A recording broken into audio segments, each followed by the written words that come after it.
Hello?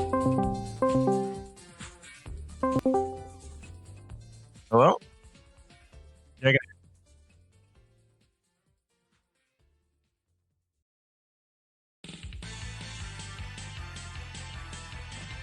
oh, I'm sorry to hear that.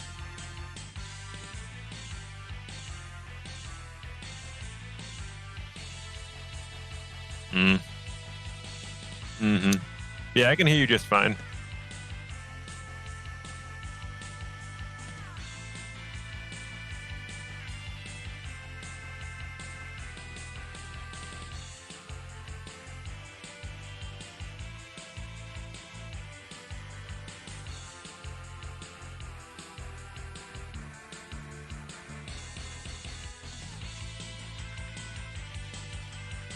Mm-hmm.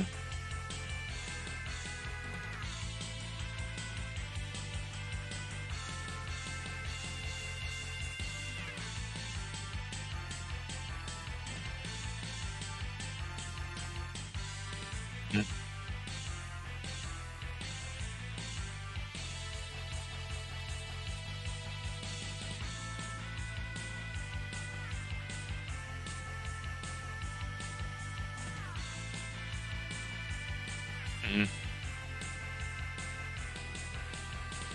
Oh, yeah, you were talking. I didn't mean to interrupt you. So yeah, like I was just thinking I'm gonna I'm gonna go with like just hard focusing on Marth because I feel like it's a good target to hit.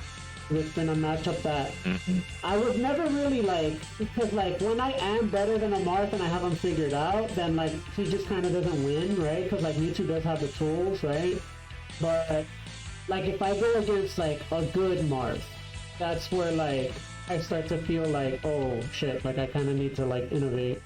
So like find new options and setups. I feel like right now with the short time that I've been playing, I feel like finding like double jump cancel down airs are pretty good, but it's just a hunch. I'm feeling a lot of up angle forward tilt to get him to down tilt, then call out the down tilt with a double jump cancel down air. I feel like that can probably get me places, but uh, it's all about finding those early offstage setups with Marth, because the thing is, Mewtwo can like play the grind game against a lot of floaties. People will be surprised, right? Like I can play the grind game against Peach, against Puff, against a lot of characters and actually win those matchups, right? But Martha's like a hybrid between like a fast faller and a floaty, where like comboing him feels like a floaty, but he's kind of he's kind of got that like that volatility of a fast faller, where like one forward air, one clean forward air from Marth, and that can be your stock, you know. So you kind of need to like return the favor basically, and like find your one inning that can get you your nut, you know what I mean, and like kill him fast as well, and like even the Right. time, you know. Mm-hmm. Cause like Oh. a lot of the Mewtwo's they focus on fast faller matchups, right? And I kind of take a different path. Like I focus on the floatier matchups because if I'm doing math, right, like most of the matchups that you have to learn in Melee are floaty matchups, right? And so I'm just like, I rather focus on floaties and learn to play the grind game. And once I do, I pretty much have most of the cast covered. And like fast fallers have never really been my focus. Like maybe eventually I'll start to like focus on them, but I gotta take things like one at a time, Right.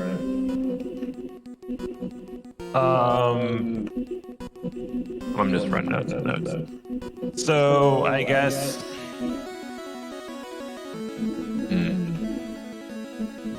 What would you say is sort of your comfort zone around Marth? Actually, let me think about this. Like,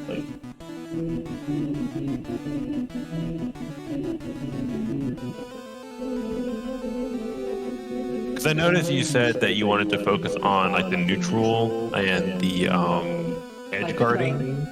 edge guarding too. Not like I guess like if you wanna like get like precise with it, like edge guarding comes third, right? Like that's not like the super important one. The super important two, I would say, are neutral and like learning how to get like, you know, those early percent setups, right? Because there are setups that I've learned, you know, like I don't know if you know I don't know if you know Gaster. I found out like I'd be having like sessions with Gaster, and like there was a thing that he labbed out against Mark, which is like a down tilt to catch his DI away, like at 40%, and then you can like back air chain that. And it's good, right? It's cool, like when it happens, if you can call out the DI, but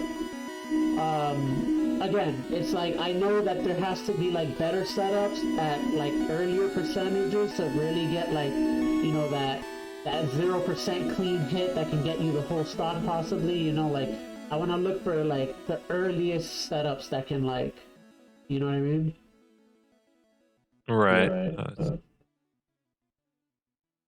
So there's that, and then there's the neutral as well. Like those are the most important things, like how to really like compete with like the neutral game, like the most neutral heavy, which I think I have like a pretty okay idea of, because I mean I've gone against pretty good Marths, and you know like I've been able to hold my own and like take stocks from pretty good Marths, but the main thing is like being able to actually close out those stocks.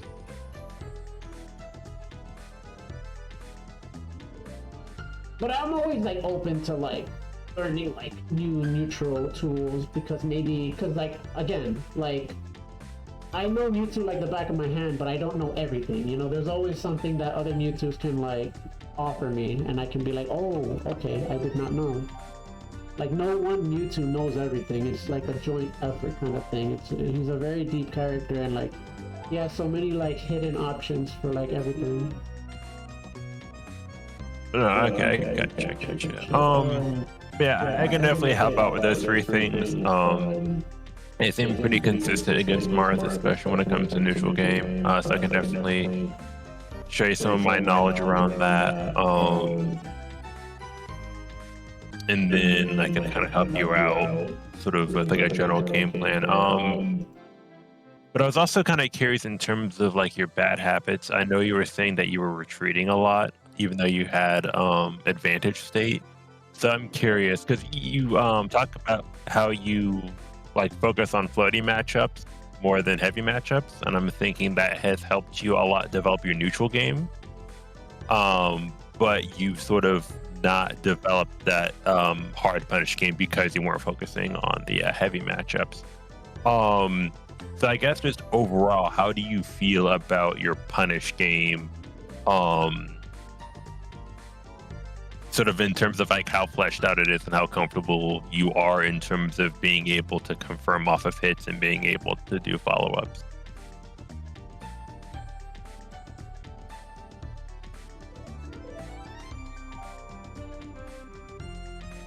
Mhm.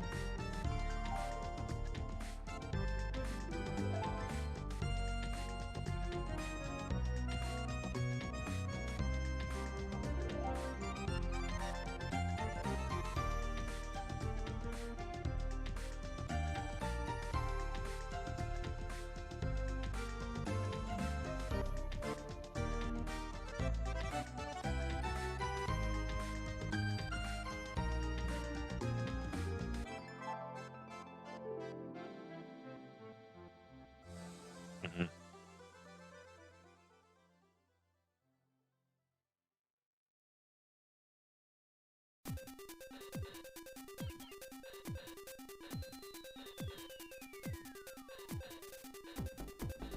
Mhm.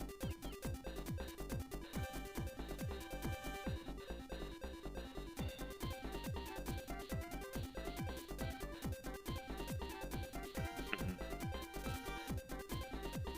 Okay.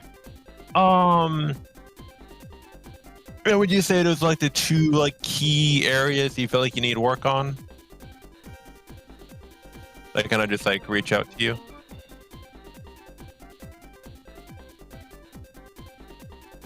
Mhm. Mhm.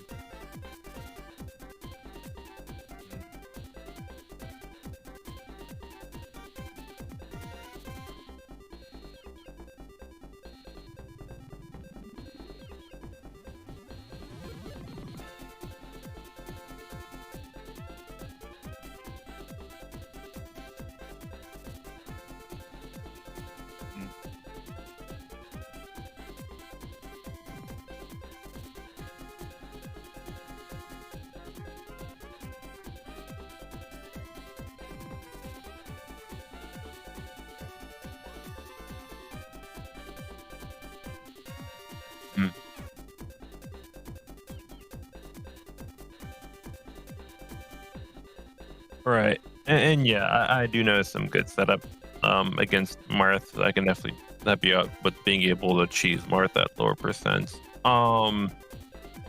But okay, so I think that's a pretty good straightforward game plan going into the first session. So my idea is kind of starting off with a VOD review, just showing me a clip, like a game or even a set if you have it, if you playing it to Mars, so we can kind of figure out where you could help or kind of clean up your neutral game and your punish game. And then I can kind of show you some of my flow charts regarding how to, space around Mars neutral and being able to use things like shadow balls and whatnot to kind of space them out, as well as kind of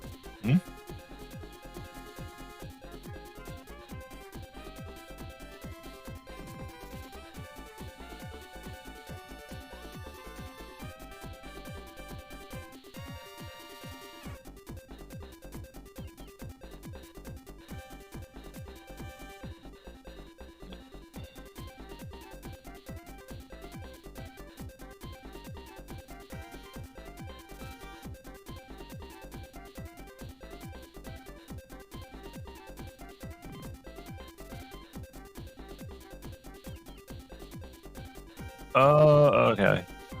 Okay, well, it's okay. I guess we can start out by playing against my Marth, and then we can just kind of take notes in terms of what we notice, and then kind of go from there.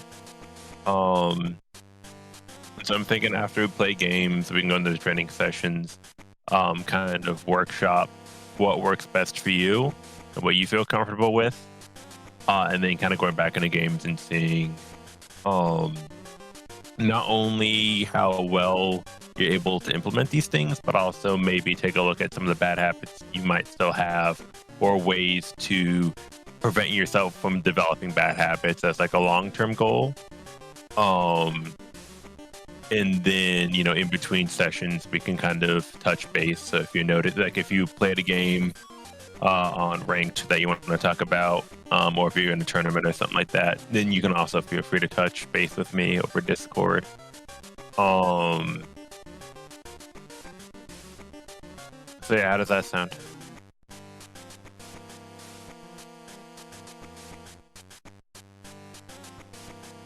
Okay, great. And then what days work good for you?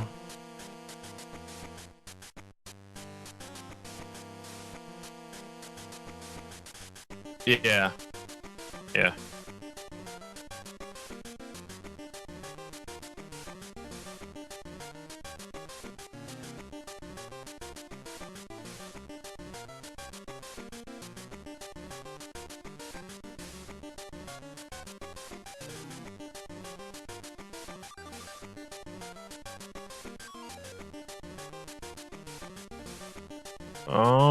Let's see here.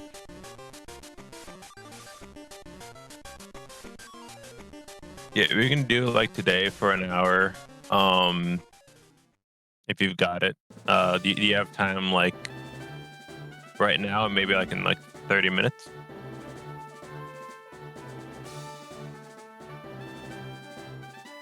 Okay. Yeah, sure.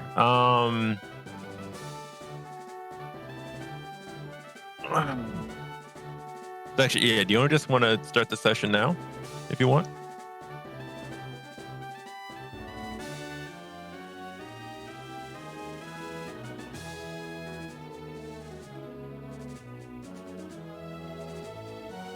Okay,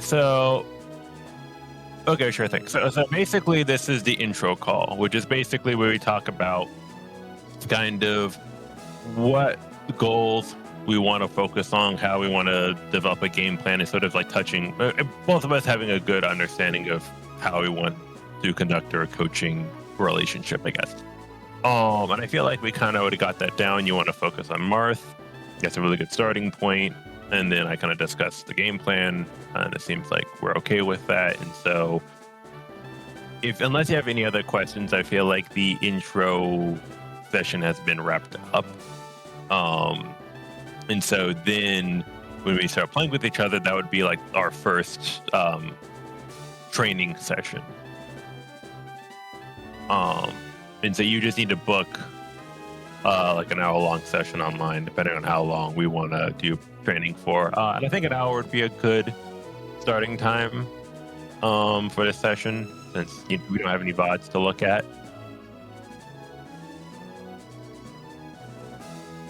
Wait, 20? What do you mean? Oh, $20? Yes.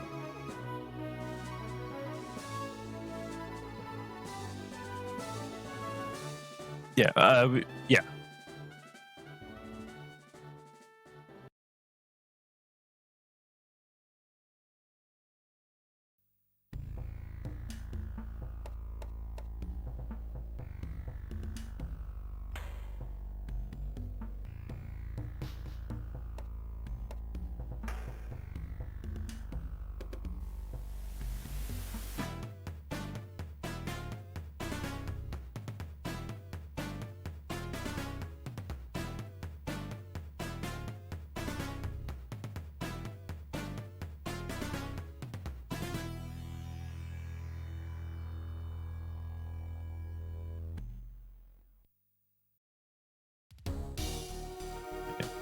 And it's okay if you want to book it for like tomorrow, since I only have it set up so you have to book in a day in advance.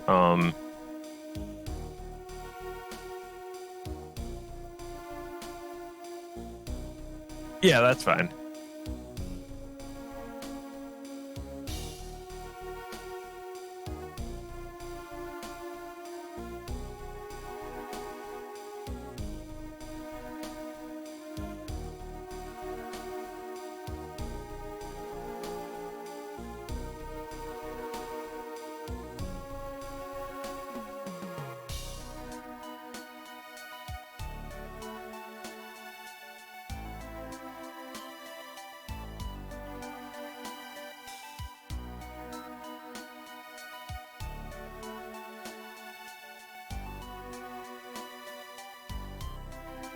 Let's see here. Booking request, purchase a new lesson. Yep, we were all set.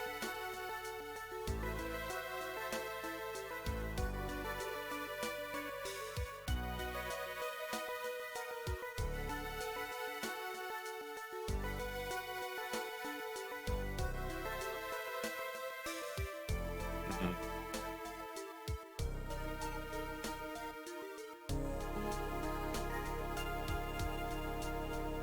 That's fine. Mhm.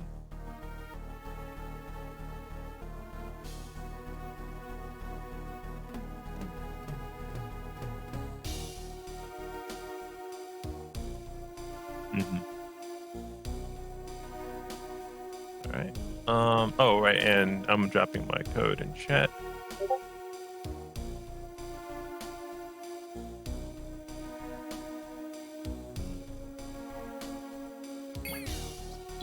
Gotta get your code.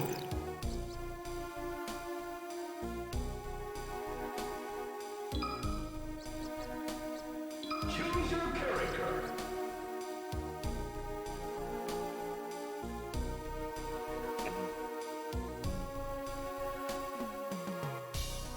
You choose. Okay, and you want hand warmers?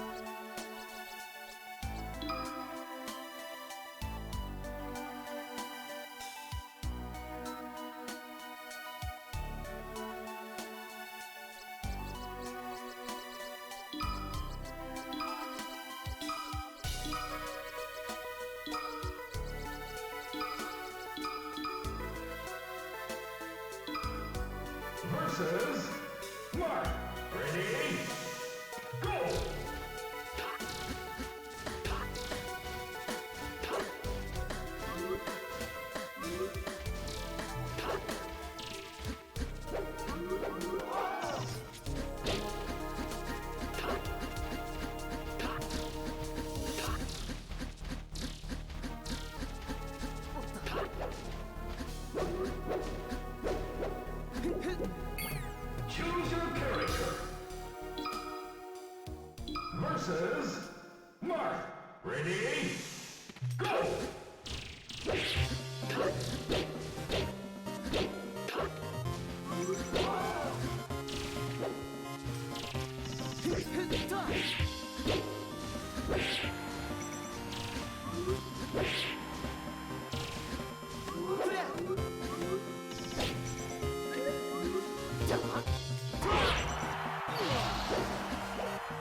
Game.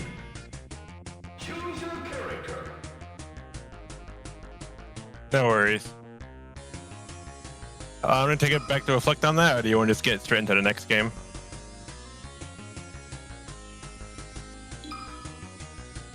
Versus Sure thing. Mark. Ready? Go.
Bullshit. What a little fucking bullshit. 4 years down the drain with this sorry ass excuse for a fucking game. Are you kidding me? Wow, okay.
character. All right.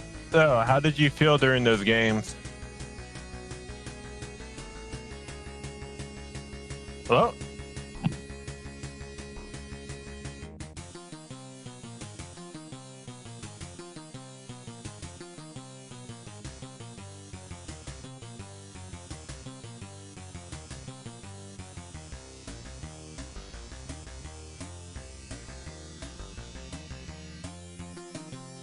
Hmm. Oh, I'm just running down some notes.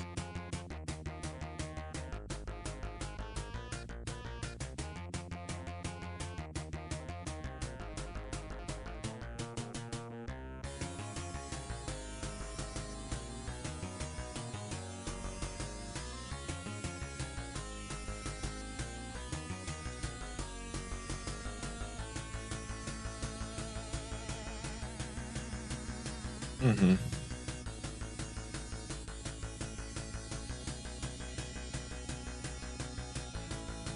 Um. So, is your neutral game plan typically trying to condition the opponent, like across the board?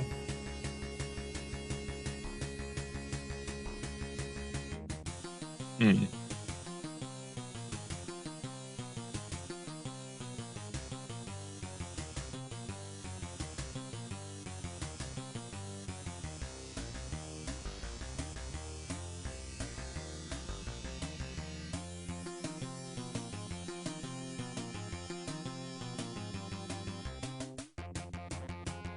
Mhm.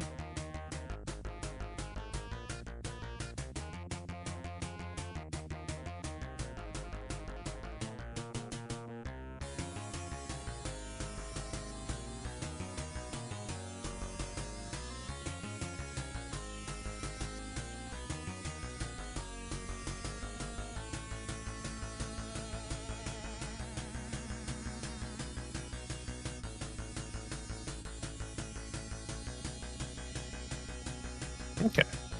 So, from what I got from you, is you were really great at movement. So I noticed a lot of times, like you were really great about your teleports, and you were also really good with your fade back double jumps, well, not double jumps, but like your short hops. But the critical issues I noticed is that you rarely ever use Shadow Ball in this matchup.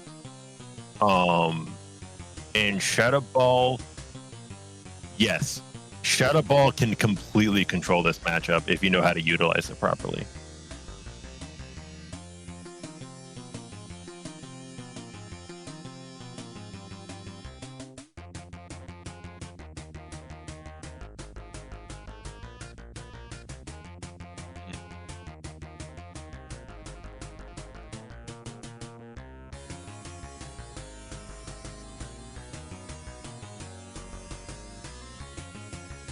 Not everything. Um, so what's great about Shadow Ball is that you can use it as a means to control the spacing of the match, but also using it as a feint. Um, and so if you get good at like holding on, so you can use like the lower level Shadow Balls to kind of just chuck it at him, and he's usually just going to try to swat them away. But you can kind of use this for like micro spacing, but also like if he messes up the timing, you'll get like a percent or two in there, and it will kind of get him to want to come towards you, and you can use that as sort of conditioning, as a means for him to try to attack you, because you're basically putting pressure in neutral in terms of you have to come to me now because I can outrange you with projectiles. Um, and so that can kind of get him to come to you. But then you can also use level 4 and even level 5 Shadow Ball as a means to keep him away. And so you kind of have this constant threat of like, you could try to approach me, but if I'm holding on to Shadow Ball charge and you would like attack, it's like something I will do is I'll have level 4 Shadow Ball and I'll jump away and do turnaround Shadow Ball charge. And if they try to swing with like a forward air or a dash attack, I'll just release a level 4 Shadow Ball and it'll hit them. Or if they don't do anything,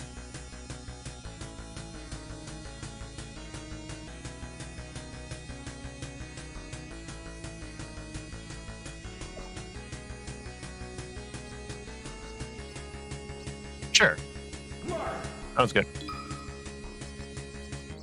versus you two. Ready? Go!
Choose your character.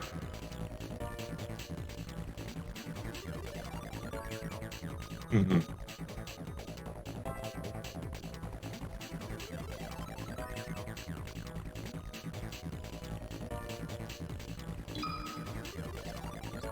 Sure. Versus you two. Ready? Go!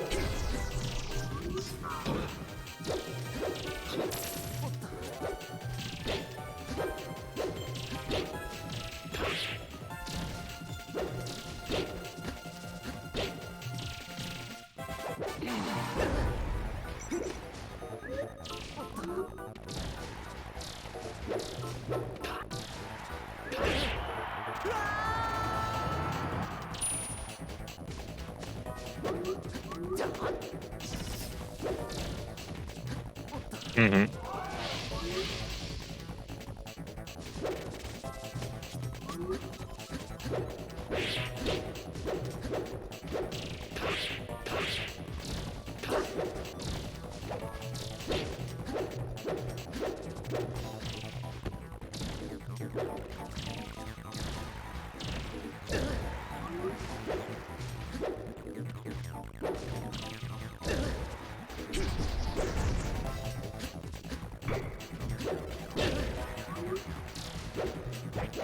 Mm-hmm.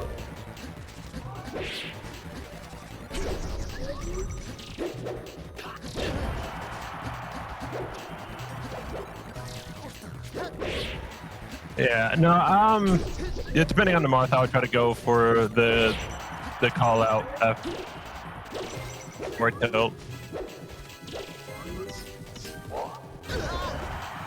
Yeah, and that does work. Yeah, let's focus on the match actually. I'll talk about it later on.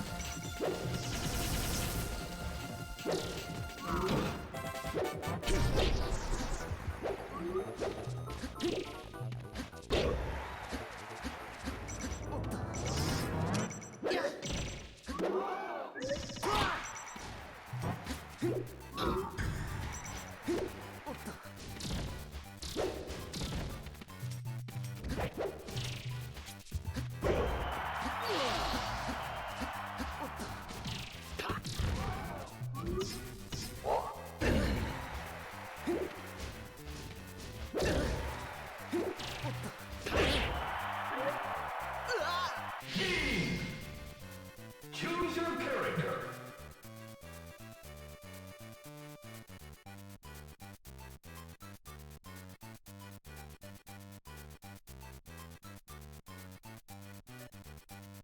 Mm-hmm.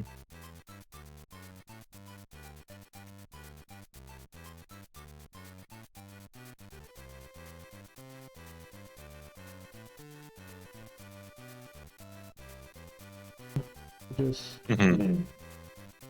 yeah. So do you feel like you understand it, or do you still have questions in terms of how to use it properly?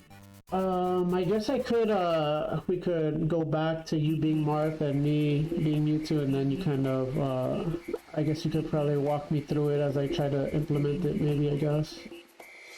Sure.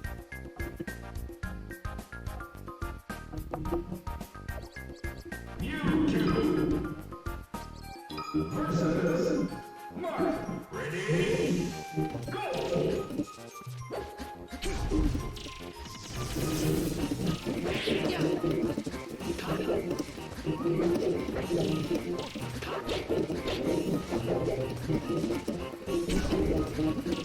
Oh, okay, so I could create the...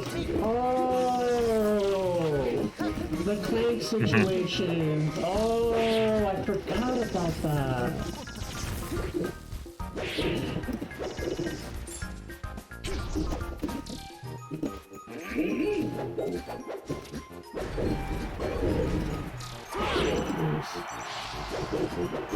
I forgot about the plank situation.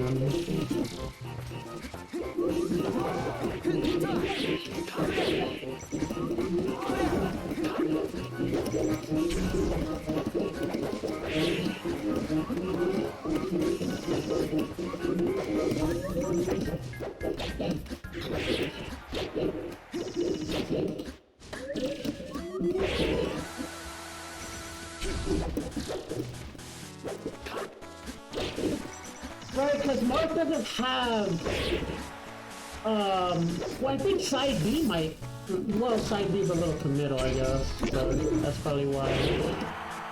But yeah, Wait, side B for what? I feel like Mark doesn't have, like, a grounded option to completely shut it down, like, he would have to commit to the air to forward air it. Which then opens up to the you know, the up angle forward tilt that I can go for. Mm-hmm. Yeah, so for grounded options like tilt, I can just kind of like clank with it, but then that gives you enough opportunity to like wave dash up, and you were doing that a bit. So I think if you get the timing down, it would be a good way to like punish me for trying to clank with it. But then yeah, if I'm in the air, I kind of have to commit to an up air, or not up air, but a forward air, and then you can kind of use that as a means to bait me to doing it or punish. So even if you don't hit me with the Shadow Ball, you can still use throwing it towards me as a means to kind of force me to do a defensive option like that. That was really nice. Oh, nice. Such guard. Yeah, that's the invincibility there that I studied. It was really hard. So what I do is I marry Z, right? So like, it becomes a mix-up. like my own human error will become a mix-up between either invincibility narrowing or getting the aerial interrupt into grab. So that's kind of like a fun little, that's kind of like a fun little thing that I came up with. Oh, that's an interesting way of going about it.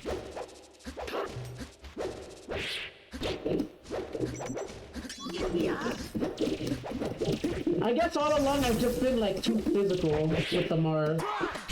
I guess it's like probably like a layman's way to like put it, and I should be a little more shadow balling. Because I have the physical down, like it feels like I have the physical down, like in terms of like speed and defense, but I don't have like the power, and I don't have like the shadow ball use. Those are like the two things that I guess I'm missing out on. And by just like tackling the shadow ball use, which I didn't know was a thing, because I totally forgot. I guess it slipped my mind that that shadow ball had that kind of like I guess like power in the matchup. I just do you want to go again, or do you want to talk a little bit more before we get into the next match? Yeah. What do you think? Well, I just guess I wanted to talk about like how you want to use Shadow Ball. Just because I guess I don't want you to just copy what I'm doing and you losing your ability, I guess, to make using Shadow Ball kind of like your own thing. So I guess yeah, so I guess I just wanted to ask you, how comfortable did you feel using it in like during that last match, and like what were you looking to use? Like when were you looking to use it, basically?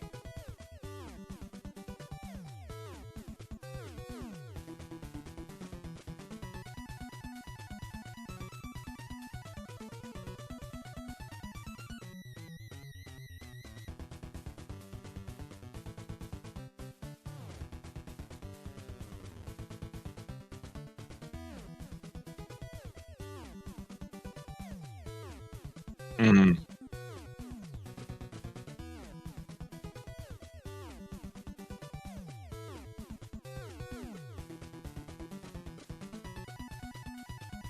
Mm-hmm.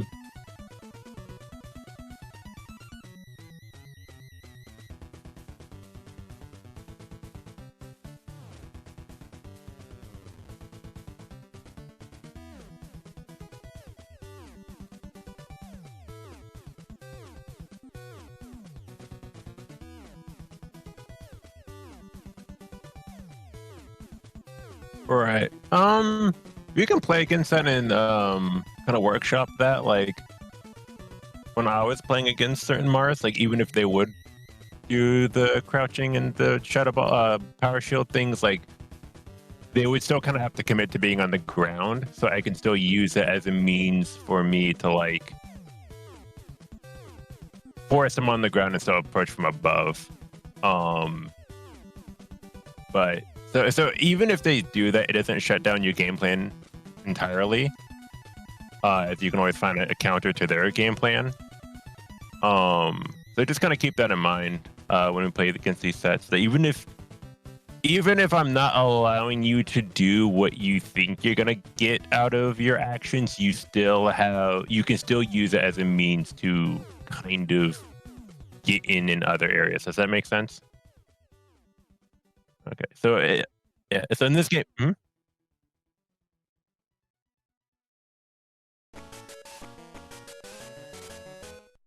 I kind of finished my thought. What were you gonna ask?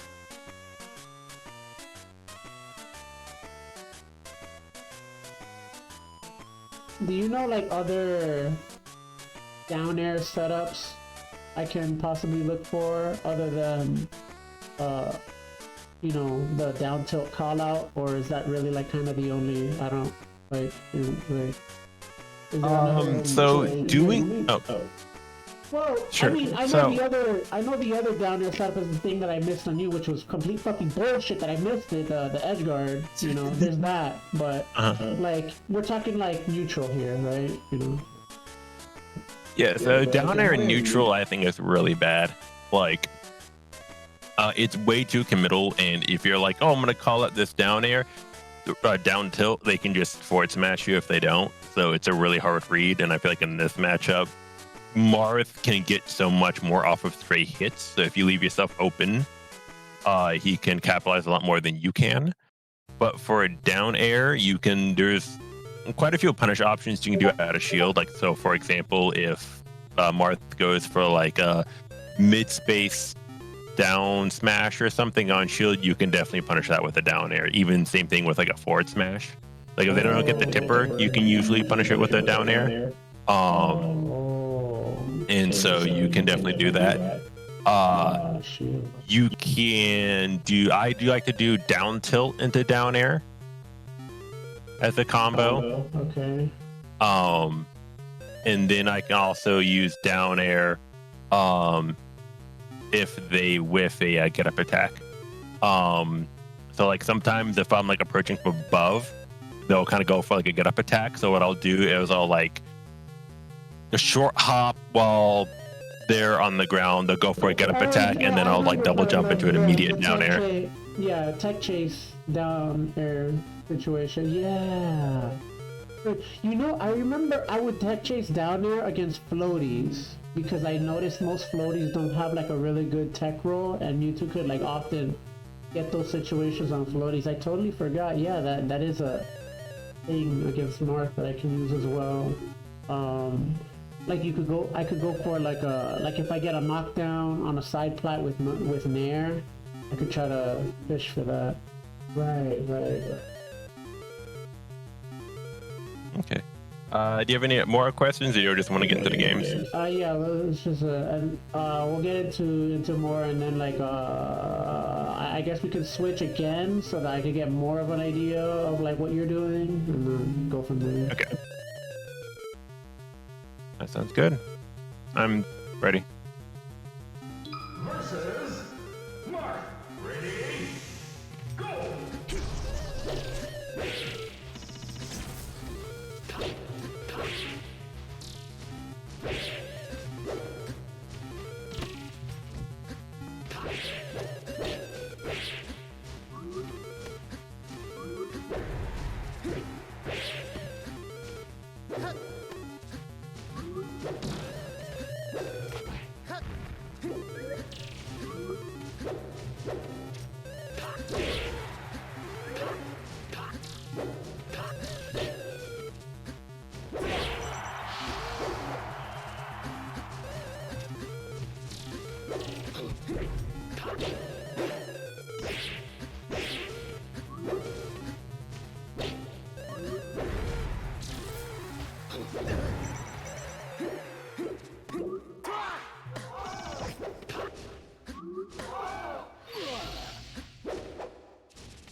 Choose your character. Well, what are you referring to?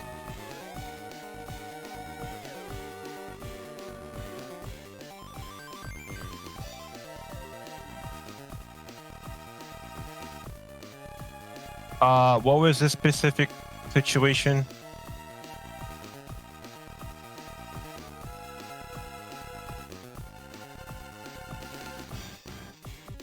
Oh, okay, gotcha. Is it that you're afraid to approach me? Is it like you don't know how to sort of press forward?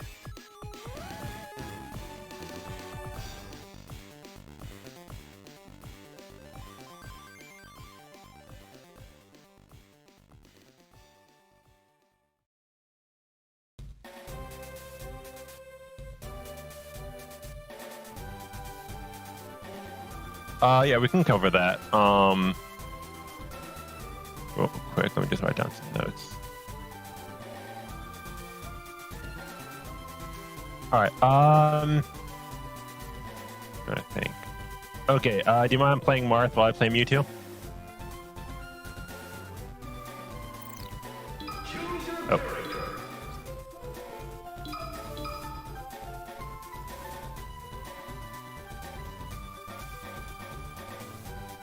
Versus Mewtwo. Ready?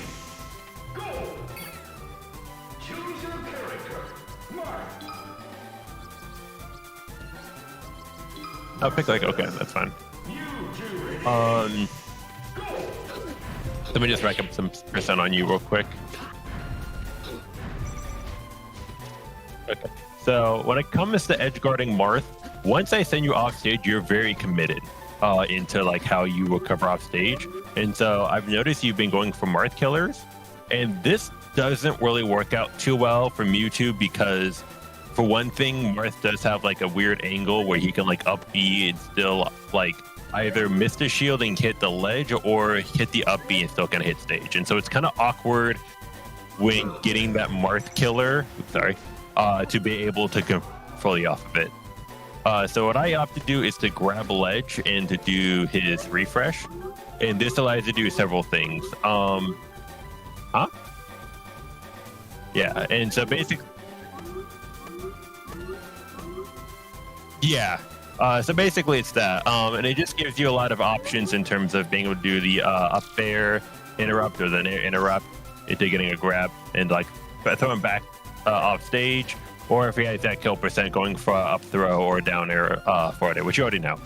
But the biggest thing is being able to sort of, even at low percents, being able to set that up. And you can do that by just like staging towards the ledge and then put you in an edge guarding situation. And so if you send them off stage to the point where they're kind of forced to like having to side B into up B, then you can just go for grabbing ledge. But if you use that mid percent and you get like a back throw and he's sort of in that position, you can.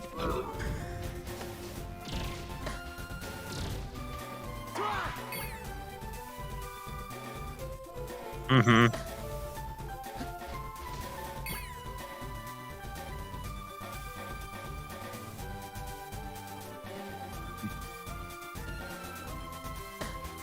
Yeah, so in terms of you going out and trying to hit you, that's a bad idea. Just because as Marth, you have the options of down air and double jumping, so you kind of outrange me in that. But if you stay down here to shark, you have a lot of options. So let's take this situation for example, right?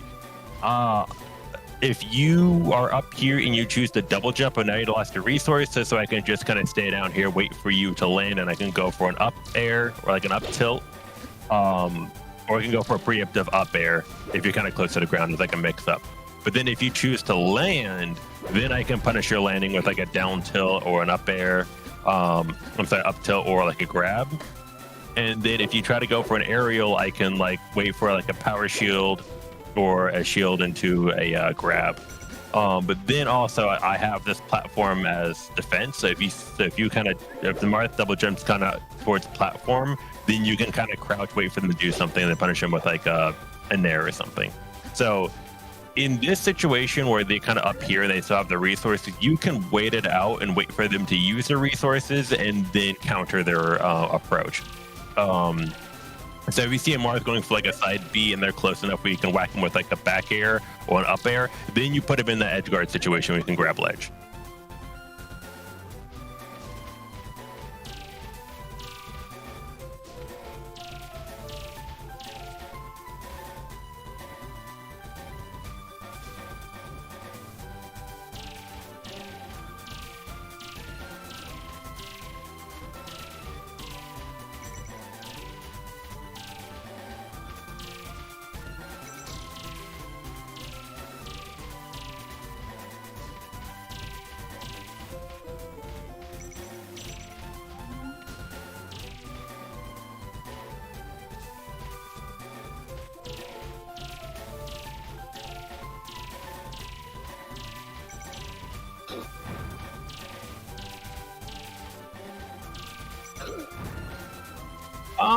I mean, shadow balls does have some use in edge guarding. So like in this situation, like,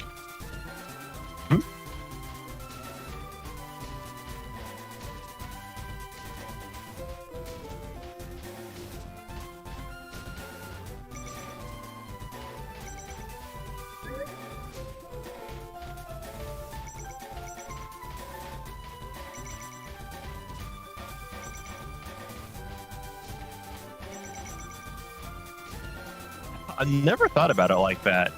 Like, yes.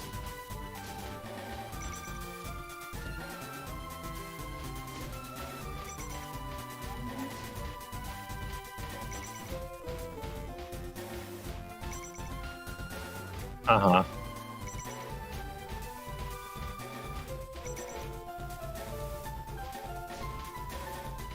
Interesting.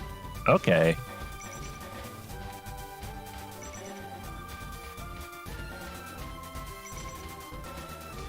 Oh no, I was just gonna go for saying you can use Shadow Ball as a means to like limit their options. So like an example of this is that like if I do this and you double jump like that, oh, I messed up that edge guard. But basically, if I launch it, it can force you to go for an air dodge or a double jump or even a counter.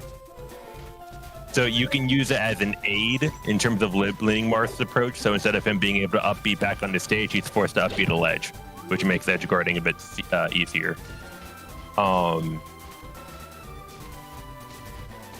Okay, so what? I guess like in the neutral baby shot, because like here's the thing, right? I guess in that situation, that Edgar situation, like it's better if you could get your charge, right? So I guess maybe the game plan is at the start you obviously don't have access to the charge ball, so that's probably like a mid-game setup where like you kill the stock and then you get your charge ball after you get a stock, and then you try to go for that. I guess, right? That seems like maybe like Cause well, I mean, cause it's kind of like you might be giving up the Shadow Ball and the neutral on the next stock, but you will get access to what you just told me. Kinda. It depends on how you want to reuse your resources, and it's up to you based on how you comfortable you feel. For me, like I will try to opt to just using it if I can, because like the thing is, even launching a baby shadow ball in this position still helps, just because even if they get hit by the baby shadow ball, they then lose all of their momentum, or they'll use like a side B kind of earlier or later than they would want to. So even just chucking one baby shadow ball can mess up their rhythm in terms of getting max distance, which is sometimes enough for them to be able to recover the stage or not. Um, but even if I do use level 4 shadow ball, like I have the opportunity of getting it back. And the thing about this matchup, which is really nice, is that even if I lose level 4 Shadow Ball, I can still run away and then charge it up here and there in neutral, and then I can get it back.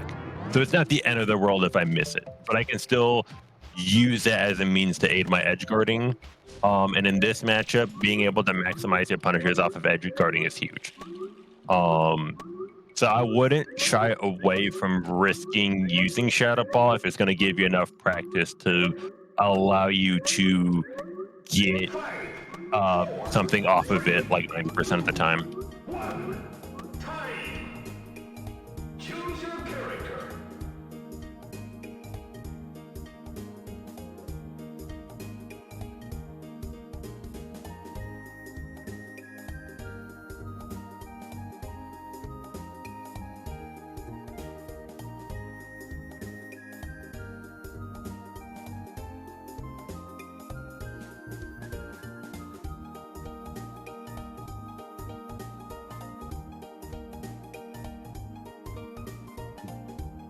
Yeah.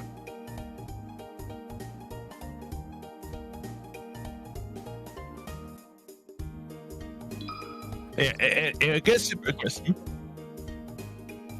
You're gonna say? Oh, I was gonna say against super aggressive. Oh, sorry. I'll let you finish first, and I'll talk.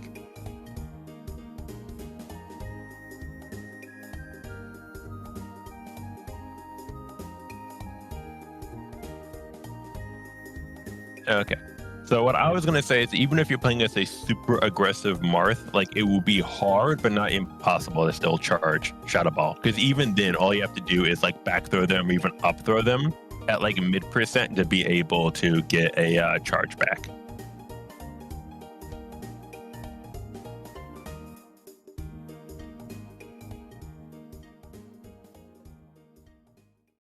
Mm-hmm.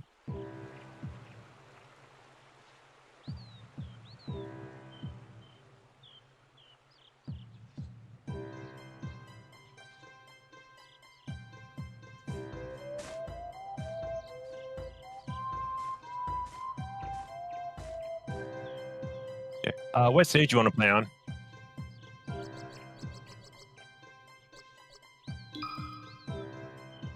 Versus. You two ready? Go.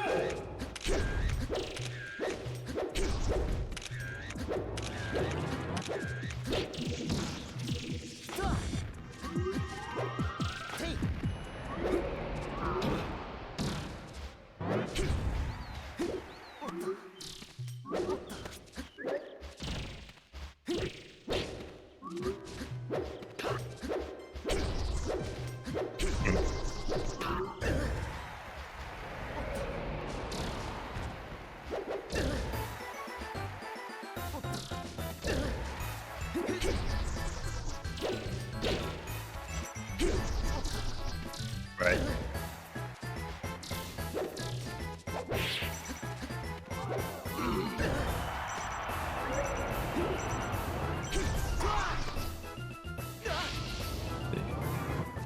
Yeah, I guess Marth, like, yeah, it's really hard to kind of escape with like a forward air. So, yeah, I try to prioritize doing SDI and teleporting out. Oh, whoops.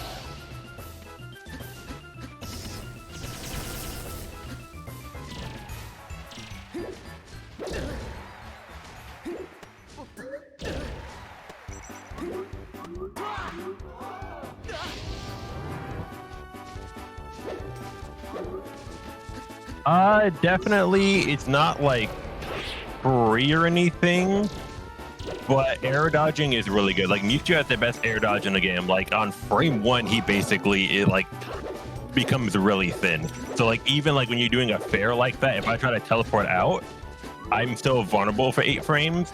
But like on frame 1, I'm not only moving but also becoming really small. So if you try to hit me with a fair, I can like kind of like dodge it. So it's a really good emergency option.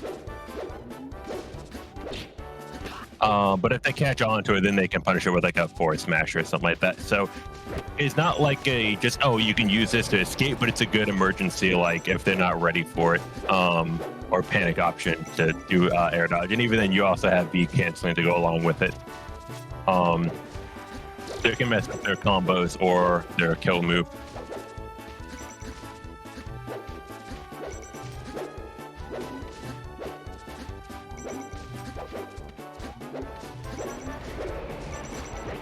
Mm-hmm.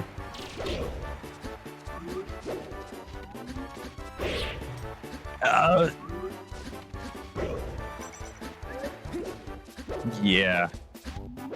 Like with Marth, I feel like against his aerials, he can still touch the ground and punish you. And then with his tilts, he's like, you might be able to do something like against like a forward smash. You might have enough recovery to get a counter off of it, but it's not something I would consider as like a follow up. Like it's almost like you get lucky with the air dodge. So like I would have air dodge priority being avoiding a hit, not being able to counter something.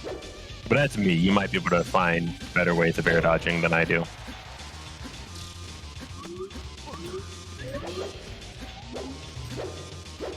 Yeah. All right. When we go back to playing, you want to talk about air dodging more, or like trying to escape?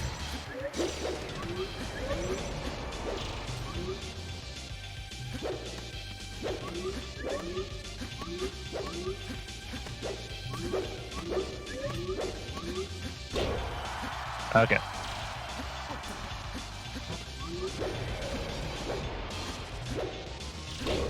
Okay.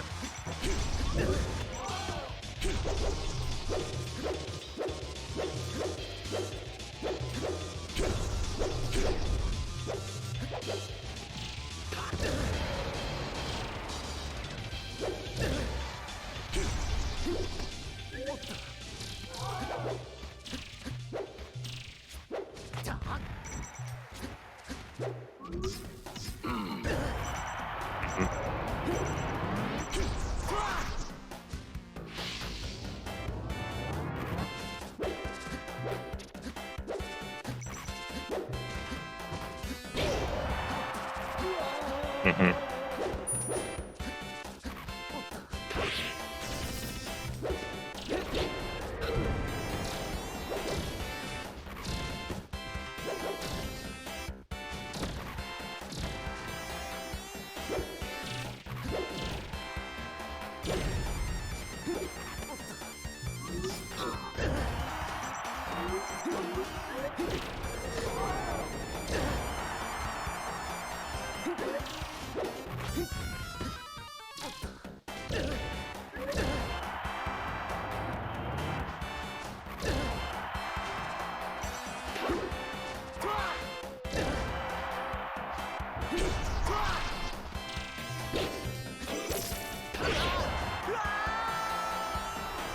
Game. Choose your character.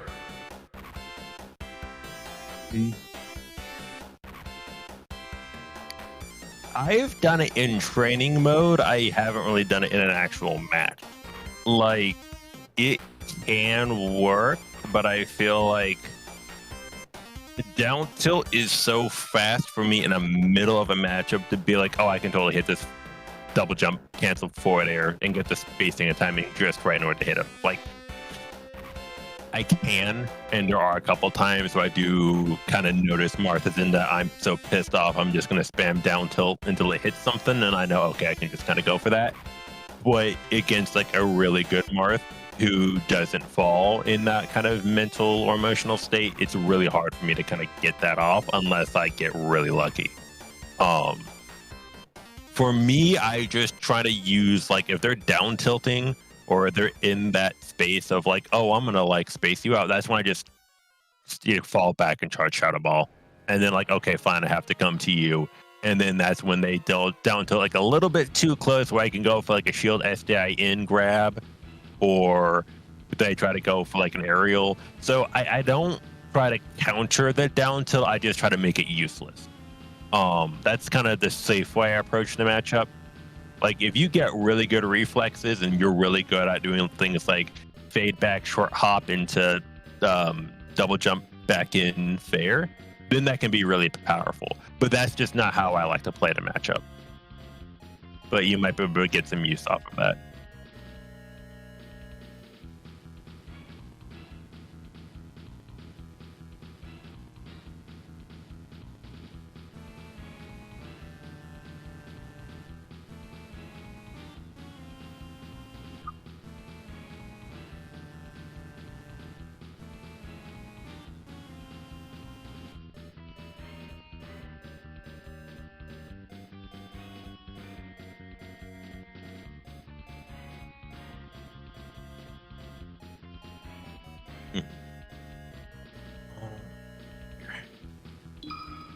Okay. So when I get back into games against my Marth, or do you just want to watch my Mewtwo?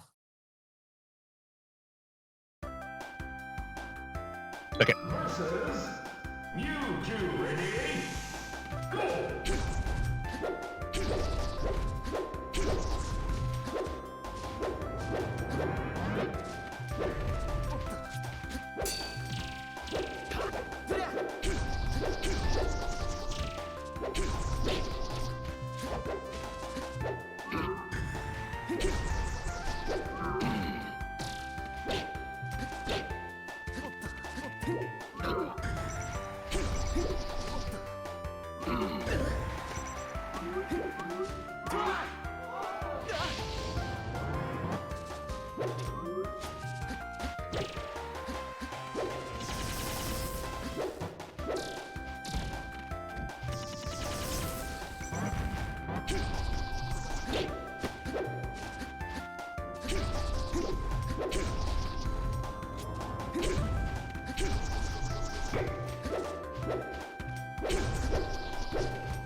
Anyway, it takes a little bit to kind of get used to those, and so it won't like you'll get to a point where you kind of feel what your comfortable groove is and being able to kind of like pick those out kind of intuitively. So don't feel like, oh, I can't like get those kind of edge guards. Like eventually it become a point in time where it's like, oh, I can just kind of hit those willy-nilly. Choose your character. Mewtwo.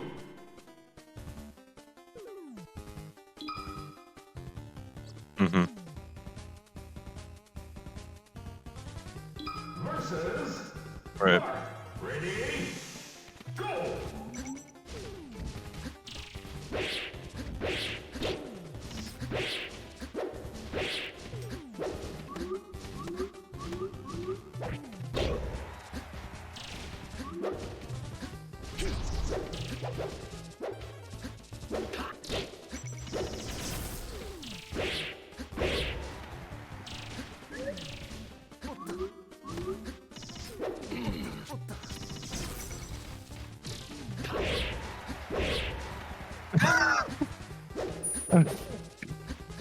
That tail. Oh my god.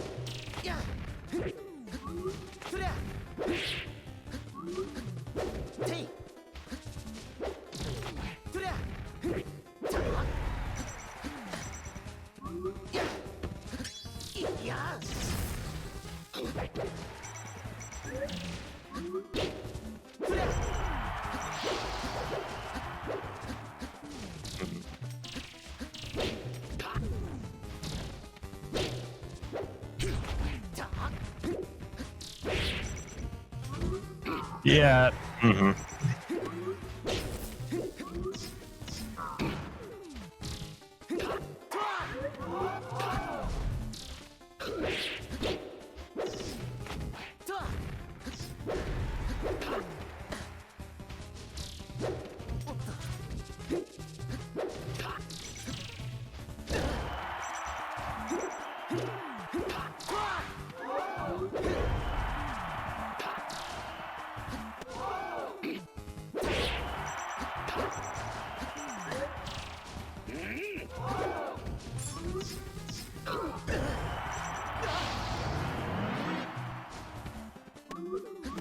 Why back throw instead of up throw?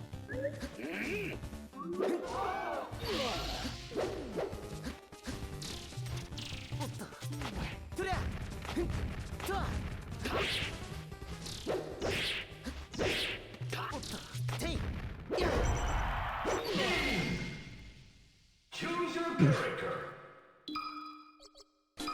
Versus. Yeah. You're also really impatient. Like it seems like you're always trying to throw an attack or do something first, and I'm able to just like immediately hit you with stuff. Like after like throws, I'm able to like just do a forward air or not a forward air, forward smash, and I usually clip you out of it, and that would be like a good time to go for.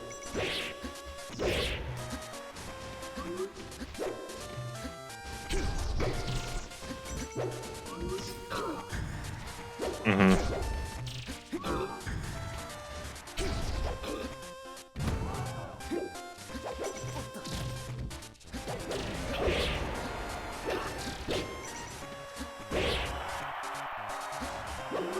Okay, first off, if anyone's giving you advice when you win in the form of being salty, that's not advice. That's just them not being able to play against you.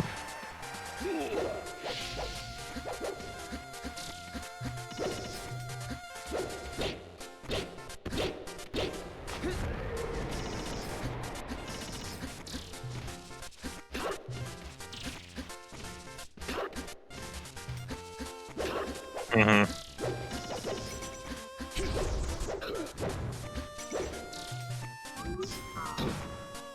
Right. Yeah.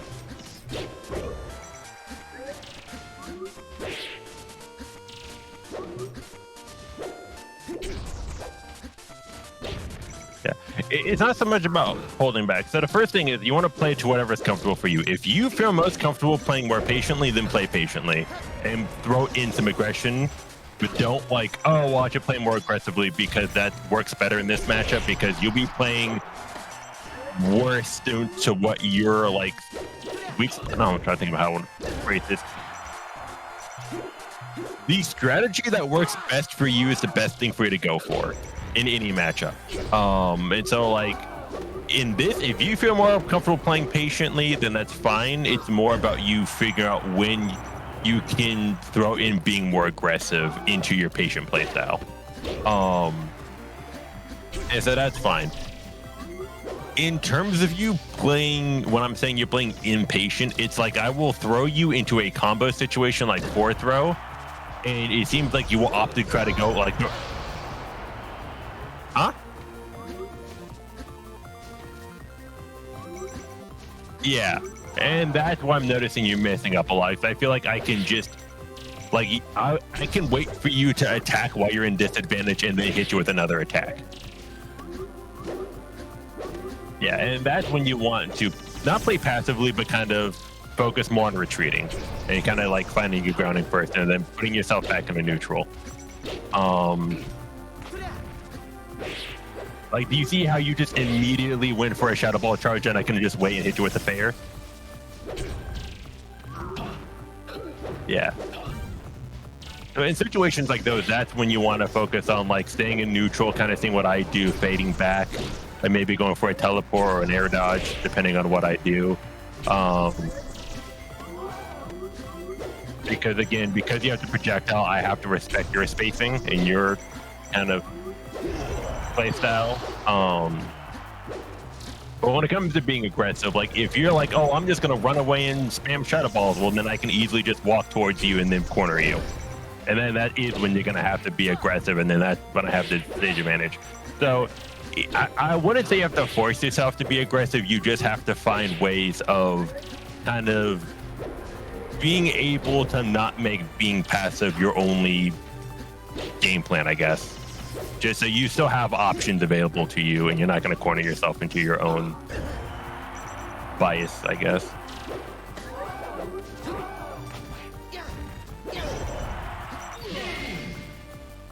Choose your character.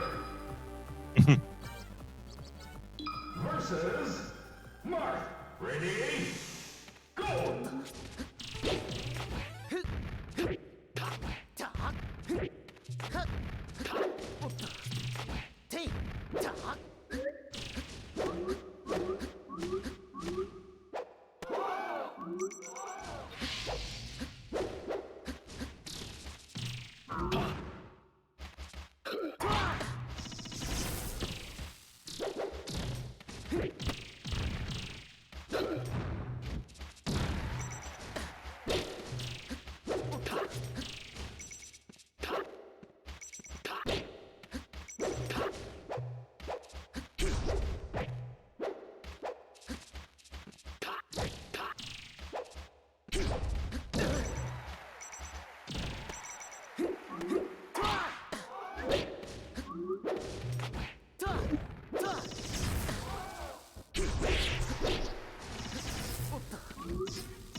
No, I die at 121.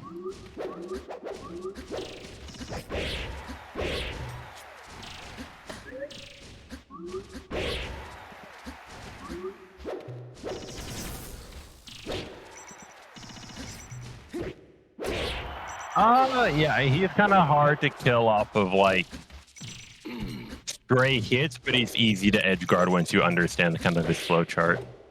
So you can kill him fairly early if you know how to like put him into a good bad position.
Yeah, like right there, I noticed you went for like a down air because you were stuck in that landing lag rather than just kind of wiggling out and then holding shield. Yeah, because I feel like that is what I'm capitalizing the most. Is I can feel that like you're just creating way too many openings with just sort of these attacks that don't really get you anything, and that just opens you up to like a free combo or a free um like smash attack. So I think just kind of being a bit more reserved in how you attack will go a long way in terms of increasing your survivability in this matchup.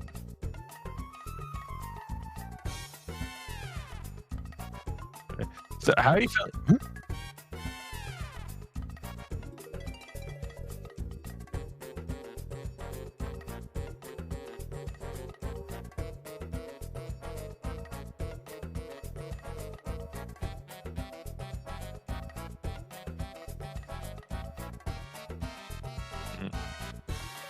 So other than that, how are you feeling about this matchup now?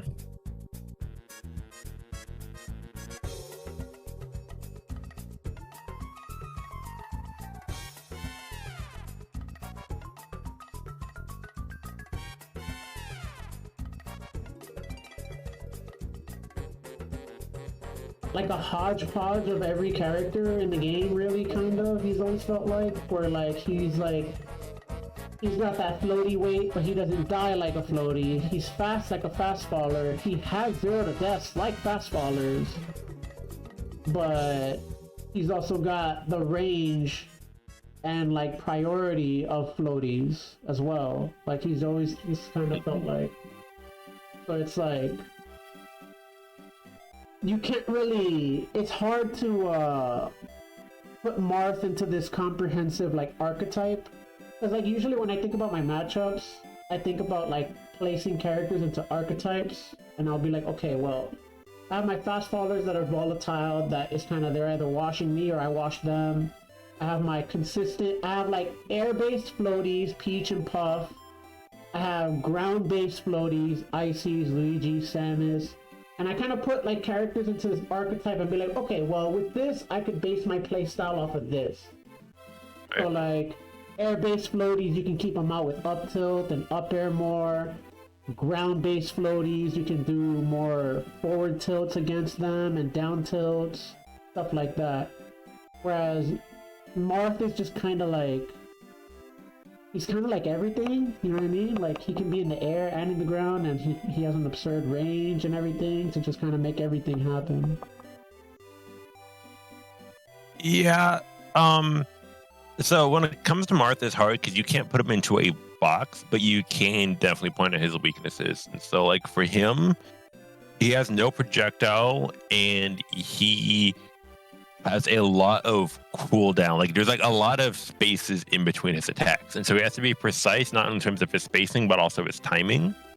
And so I feel like in the matchup, it's less about sort of how do I counter his archetype and more about how do I counter his weaknesses. And so it's more of a patience and an understanding in terms of their flow and being able to interrupt it, more than being able to kind of shut down a particular gameplay style, because you can't really do that against Marth. Like you kind of can, but again, he has access to things like a really good power shield, and he can just kind of outspace you a lot. So it's hard to just be like, oh, I'm going to just stuff out this option with this option. That doesn't really work out too well. But it's like he likes to fare a lot in the air, so I know I can kind of like wave dash into like an up tilt or something like that to stuff out that option. So like once you get a good grasp of his timings and sort of how they commit to stuff, it becomes a lot easier to manage. Um, and then the other thing is that it's because he doesn't have any projectiles, it can be not easy but possible to kind of corner him. Especially because he doesn't have that good of a recovery. So you can play the matchup in a way of trying to corner Marth and using the stage as a means to put pressure on him rather than your move sets. Does that make sense? Right, yeah. I have to be more reactive. I have to learn how to just sit there and just kind of like read the situation more when he's like, because like I could go into my flowchart shit if he's like far enough from the stage and shit, but like if he's like Right. if he's like high and up close to the stage where he still has his options, that's where I need to wait and stop doing like my proactive procedures, because I'm very I notice that that's a thing. Like I do proactive procedures a lot with me too. Like I do some, like I'm about proactive procedures and conditioning, and then I go into another set of procedures, and that's kind of hindering me because I need to look for those situations where I just sit there and react. Mhm. What would you say makes it difficult for you to just like kind of wait and react? Uh, I guess like the fear of like missing out on a conversion or something like that. If I were to try to like, and I'm just like thinking like maybe I could put something out and really end his stock like as soon as possible, because yeah, like I guess that's what's going through my head. But no, like I need to like force myself to do what you're doing. Basically, just there's no like that's just a flat out answer, you know, that you're providing me. It's there's no question about it. There's no, oh, why are you doing? It's no, just stop, Yartar. Just fucking stop. I mean, it's not that simple because, like, there can be a lot of underlying reasons into why you're doing. Like, it can be that you're afraid, and because, like, you're in just like a autopilot mindset. Like, it's important to figure out why you're doing these things rather than just flat out being like, oh, I should just stop doing it. Because if you are subconsciously gearing towards that, but then conscientiously trying to stop yourself from doing it, you are actually expending energy, sort of building a resistance in terms of doing that game plan. But if you're able to figure out why you're acting that way, such as, for example, as you said, it's sort of this fear of like, oh, I could have gotten something out of that, right? And I used to have that mindset too of like, oh shit, I should always be getting a conversion whenever there's an opportunity to do so. But I recognize it's better to be safe and wait for an opportunity I know I can convert off of rather than risking my health going for an option that might turn into my favor. Right. And because of that, I've learned how to play patiently naturally rather than kind of forcing myself to do so. And so Yeah. even though you know you should be playing more patient, it's good for you to still sort of recognize when you start going in. Could it be a matchup knowledge thing? Could it be an emotional state? Could it be a desperation based on like maybe stocks difference, right? It's important to kind of recognize when these things happens and why, to sort of chart out what you could be doing instead and how to sort of help condition yourself to play the way that you want to. Does that make sense?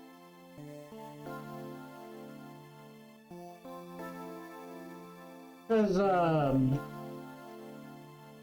the thing is, I know, like, I see what you do, and it's like I should be doing that. There's no questions asked because I know Mewtwo's like entire toolkit, and I like do the math and everything and all the schematics and shit. And it's like there is nothing Mewtwo can do to consistently like like capitalize on that particular situation. There's nothing. He doesn't have the hitboxes for it. He doesn't cover that option. So you have to use like the stage to your advantage, like you said. So like I have a very pragmatic mindset on it. Because that's the thing. I could do it because I have the patience of a fucking saint. So I could do it. It's just about like, okay, just like stop. You know, just stop. Like rewrite memory. That was the whole point of this break that I took, to like be able to rewrite memory, because I know that like if I go back into the game without any coaching, without anyone to give me pointers and show me like another side of things, I'm just gonna fall into the same habits and I'm gonna plateau. And that's not, you know, I mean, that's fine. Like I could plateau at my skill level and I'd be fine. Like I'm not like, you know, I'm not super upset about it, but I am trying to get better if I can, you know? Right. And so starting a journal really helps out with this. And so like whenever you're playing, like basically before playing ranked or unranked or whatever, just sort of like open up like a web document, not a web document, like a Word document, and just sort of write out like what you notice, like, oh, I'm really impatient in this matchup, or oh, I noticed that I don't go for this thing even though I went to training mode with it like a week ago. So it's good to sort of chart these things out, not only so you can kind of recognize what you can be working on and so we can work on it later on, but also just to have a place so you can write down your problem, so then you also have a reference of what you can be working on in a way that makes more sense. That helped me out a lot. And so I think it would be a good way for you to kind of figure out more in terms of when and why you can be impatient. As well as kind of charting when you kick back into autopilot. Because it could be like mental or emotional exhaustion that kicks you into autopilot as well. So even things like, did you drink enough water before playing? Even something like that can trigger whether or not you be more patient or whether you play on a more autopilot. Oh no, yeah, like I'm not like drained or anything. Like I could definitely play more patient. I was just trying to break like the mold really, by doing more stuff. But yeah, I mean, you're telling me be more patient, and I can definitely do that. That is something I can do. Trust. I was just trying to force more situations and look for the setups. But yeah, like if this was like if this was like an actual like tournament match, like I would be sitting back more and doing more fade back, doing more baits and stuff like that. I was just playing more aggressively against you right now to try to like go over like the conversions, you know what I mean? Oh, gotcha. Okay. Like, yeah, like when you all like, right. when you tell me be more patient, like I have no problem doing that. Like trust, yeah, like that. You don't have to worry about that. Which I know you, because this is the first time we've ever played, so you don't know. You have no idea what my playstyle is until But I do have a question. I do have a pivotal question. In your experience in this matchup, what like things do you find that like give you the best? Have you ever been like in a spot where it's like, oh, I noticed that when I do these things, it gets the Marth to like go for more down tilts? Like, have you realized like what things that you do that can like incline them to go for more down tilts? Or is that like it's just completely like based off like you being able to shut down their other options and make them feel like down tilt is their only option left? What do you think? I never go for that conditioning mindset. It doesn't work once you get to high enough level to where the opponent isn't going to like fall for that. So for me, I think I basically don't think much at all. Like my mindset when playing the game is, how do I be as efficient as possible so I can maximize sort of my reaction times and my ability to play to my best ability. So essentially, it becomes I'm not trying to force the opponent to do anything in particular so I can counter it. I'm trying to maintain being where I feel the most comfortable. Now that just works for me. Now you could be someone that's really great at analyzing your opponent, and you're able to kind of break down what their habits are, and you can corner them into exactly where you want to be and get this stock. Because I used to do that. I used to be the person who's like, okay, I'm going to be at this position. They're going to go for this move, and then I'm going to counter it this way, and then I'm going to get them so upset that they're going to go for a random forward smash, and I'm going to power shield that into this. If that works best for you, great.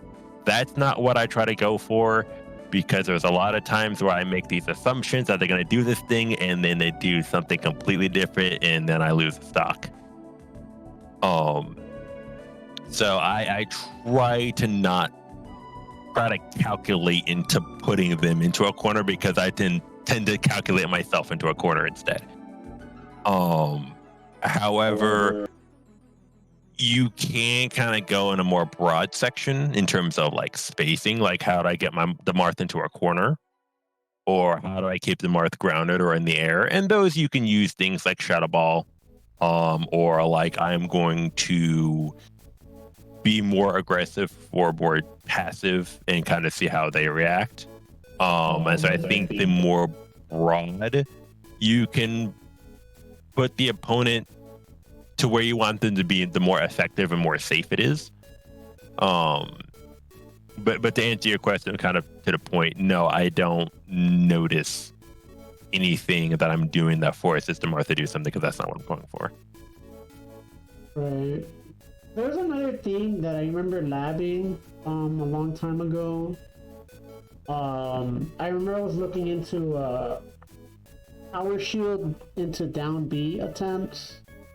It was an experimental thing I was doing against Marth, because like I said to you like in the beginning, Marths do like to face forward, so like you can clip them with, you caught my Marth as well with down Bs.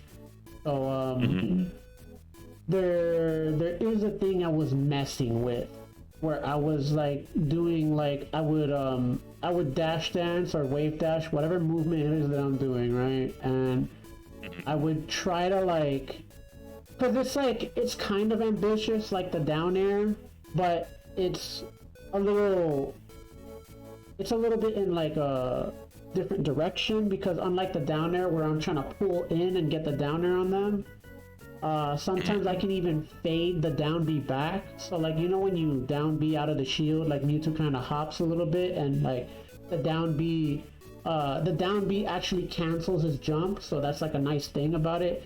You can also choose to like power shield fade back down B, and there's neat things about it that I remember when I was fucking with that, because it has transcendent priority, but it actually clips through some bullshit. I remember clipping through a Bowser up B with the down B. And that was just the most hilarious shit. Like he just got, like I got hit too, but he got dazed, and it was like, oh, that's kind of crazy, bro. Like the transcendent there's a few moves sprinkled in Melee that have transcendent priority, and as far as I know, Mewtwo's down B is one of them, and I think there's another one in Zelda's Nair also kind of has transcendent. There's weird moves that just get sprinkled with that priority, and I was thinking maybe I might, because what I notice a lot is there's like a lot of old tricks that, has this ever happened to you where like you have an old trick and you're like, nah, this isn't gonna work, this is stupid, and then come back to find out you're like, wait, hold on, this actually has a fucking spot. That shit happens to me so many times, especially with Mewtwo, because he just has so many weird fucking tools, and like that are matchup specific too, bro. That you would think, because most of the matchups are not using that it's a stupid move, and then it's not. But then sometimes it turns out, oh wait, yeah, it is stupid. So you never really know what you're gonna get. Right. I'm trying to think. I don't think there's a tech that try to utilize pretty much all the stuff that I know, unless it's like really risky. So I can't think of anything that I thought of. I probably just completely forgot about it. So I'm sure if I go back, it's like, oh yeah, I forgot I used to go for this, maybe. Yeah, But that's, and it's not. huh? It's not. No, I was just gonna say it's not like I don't think there's anything in my toolkit that I've regarded as useless. Right. So so I'm not sure if there's anything, but yeah. We're kind of coming up on time. So I was thinking we could probably go for a set where you actually go try hard and patient, so you can see kind of like what your true natural play style is.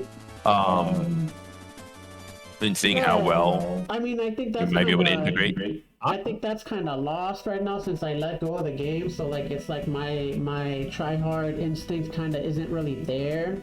But we can do a set where I guess I can try to showcase I can try to experiment with the down B. I was thinking of that maybe. Try to see your take on it, you know? You can go for that. It's mainly like you don't have to try hard in terms of I'm expecting you to win. That's not the point. It's more like, because now that you've taken a step back, I want to see how well you're able to play patiently. Like if you don't want to do that right now, you're not feeling that, that's fine. But it's mainly I just want to gauge sort of where you're at right now, so I know sort of what we can be focusing on in between now and our next session. Okay. Alright, I mean, like, I'll try to do like a mix of the two. Okay, that's fine. So you can go anywhere. Versus Mark. Ready? Go!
Nice.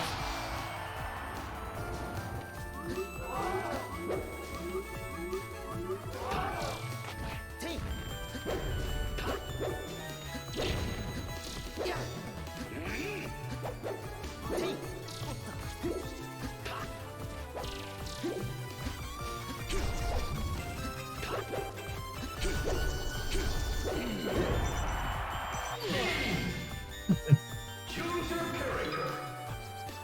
I'm banning Dreamland. Versus Mark. Ready? Go.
Nice.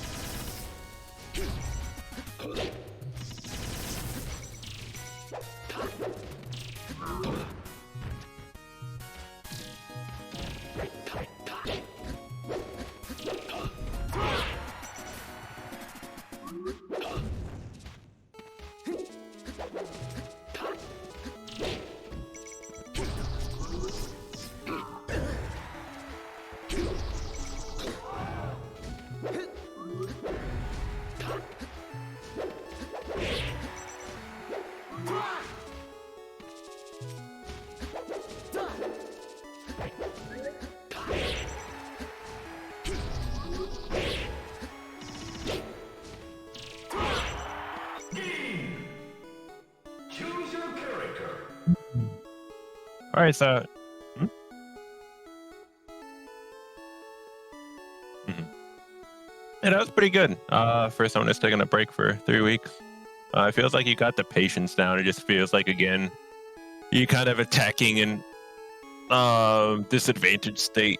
So I think if you're able to work on your patience more and kind of use shadow ball, I think you have a lot.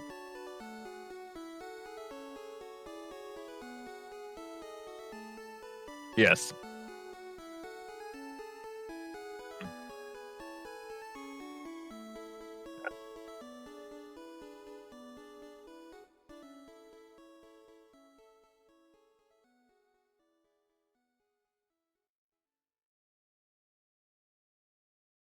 Mhm.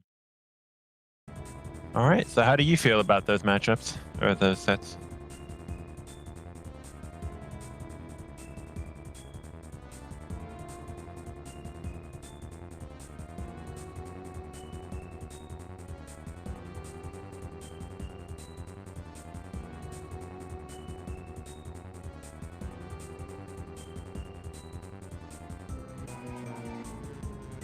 Mhm.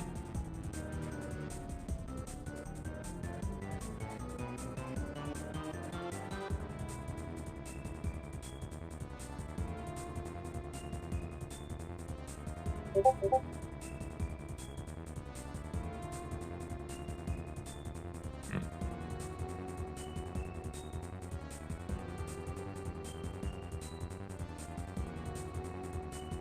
Mhm.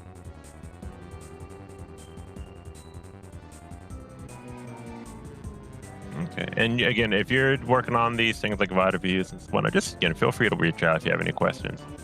All right. So with that being said, are you good to go into a like a review, like a session review? No, I'm sorry. I mean, like, I just want to kind of touch base with you, see like how you feel about the session, what you learned today, and sort of figure out like how you want to change up sessions and stuff like that. The chance for his heart to swell when he meets his new grandson, or give a bride the chance for her heart to skip a beat on her wedding day. Every plasma donation helps more than you know. Do Uh the huh. amazing. Help save lives. Donate today at your local CSL Plasma Center and be rewarded for your generosity.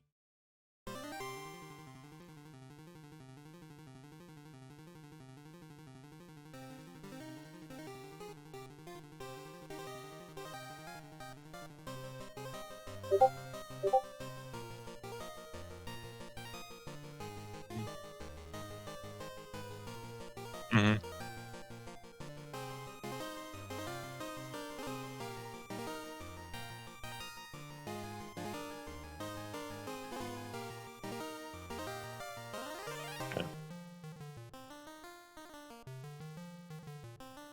Okay. Um, I mean, would you still be willing to just touch base for like 5 minutes, just so I know, like, just in case if you get a few session in the future, I kind of have something to make sure that is more to your liking, I guess.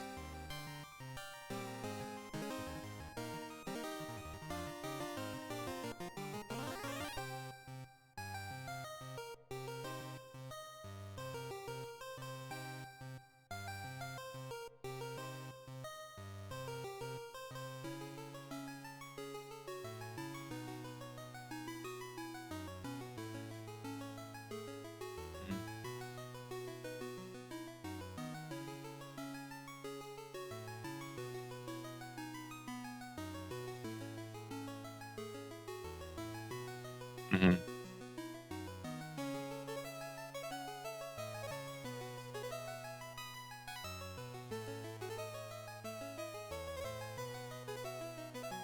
Right.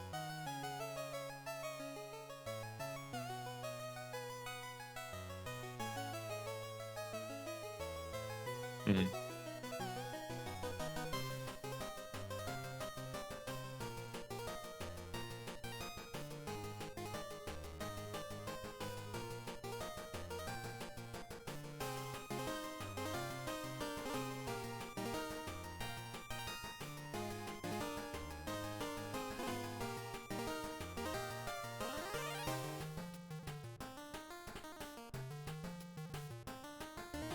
Hmm. Yeah, that's fine. Well, in that case, I'll let you go. Mm,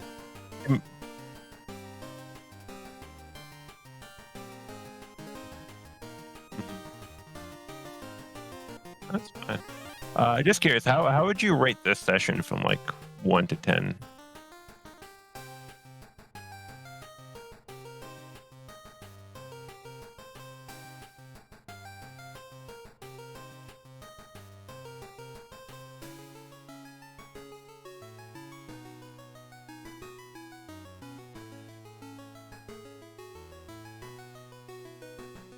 Mhm,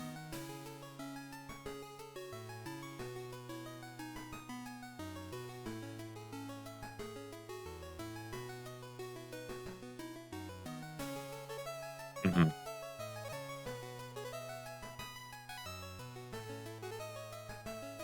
mhm.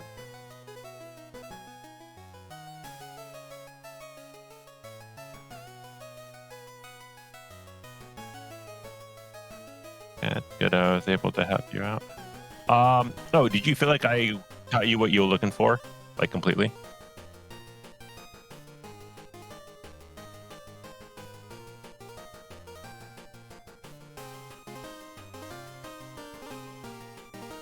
Mhm,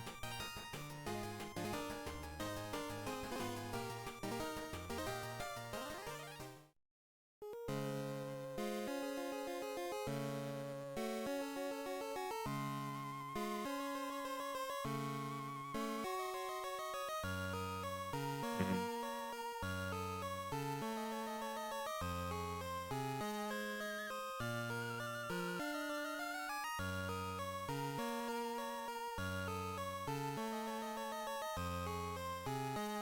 Right.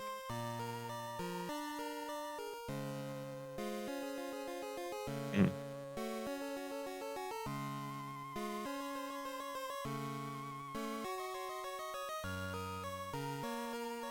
mhm. Oh, okay. Just wanted to make sure I was able to help you out with what you wanted.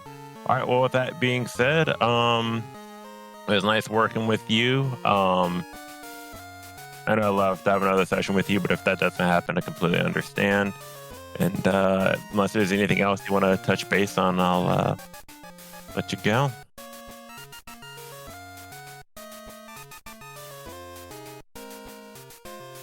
All right. No worries. Well, I hope you have the rest of your day. See you around. All right. Take care.